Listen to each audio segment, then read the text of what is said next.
ফেরাউন ছিলেন হজরত মুসা আলাইহিসসালামের যুগের শাসক, আর তিনি নীল নদে ডুবে মারা যান আল্লাহর গজবে। অন্যদিকে সুমাইয়া রাদিয়াল্লাহু তাআলা আনহা ছিলেন মহানবী হজরত মুহাম্মদ সাল্লাল্লাহু আলাইহি ওয়াসাল্লামের যুগের সাহাবিয়া এবং ইসলামের প্রথম নারী শহীদ। ঈমানের দীপ্তি। সুমাইয়া রাদিয়াল্লাহু তাআলা আনহার শহীদত্ব। মক্কার উত্তপ্ত বালু, রোদ যেন আগুন হয়ে ঝরছে আকাশ থেকে, চারদিকে নির্যাতনের চিৎকার, কিন্তু এক নারীর কণ্ঠ অটল। তিনি সুমাইয়া রাদিয়াল্লাহু তাআলা আনহা। তিনি ছিলেন সাধারণ এক নারী, কিন্তু ঈমান ছিল পাহাড়ের মতো দৃঢ়। স্বামী ইয়াসির রাদিয়াল্লাহু তাআলা আনহ এবং ছেলে আম্মার রাদিয়াল্লাহু তাআলা আনহ সহ তিনি ইসলাম গ্রহণ করেন। কিন্তু তখন ইসলাম গ্রহণ মানেই ছিল ভয়ঙ্কর শাস্তি।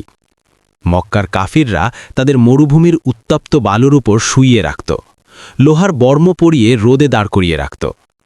আবু জাহেল এগিয়ে এসে বলল, মুহাম্মদকে অস্বীকার করো, আমাদের দেবতাদের মানো। কিন্তু সুমাইয়া রাদিয়াল্লাহু তাআলা আনহার উত্তর ছিল দৃঢ়, আমার রব এক, আল্লাহ এক।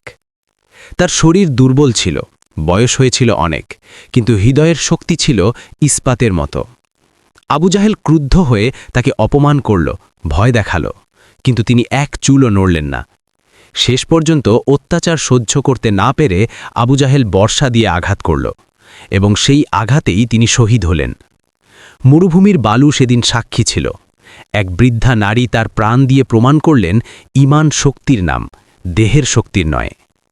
রাসূলুল্লাহ সাল্লাল্লাহু আলাইহি ওয়াসাল্লাম তাদের পাশ দিয়ে গিয়ে বলেছিলেন, ধৈর্য ধরো হে ইয়াসির পরিবার, তোমাদের ঠিকানা জান্নাত। সুমাইয়া রাদিয়াল্লাহু তাআলা আনহা ইসলামের ইতিহাসে প্রথম নারী শহীদ হিসেবে চিরস্মরণীয় হয়ে থাকলেন।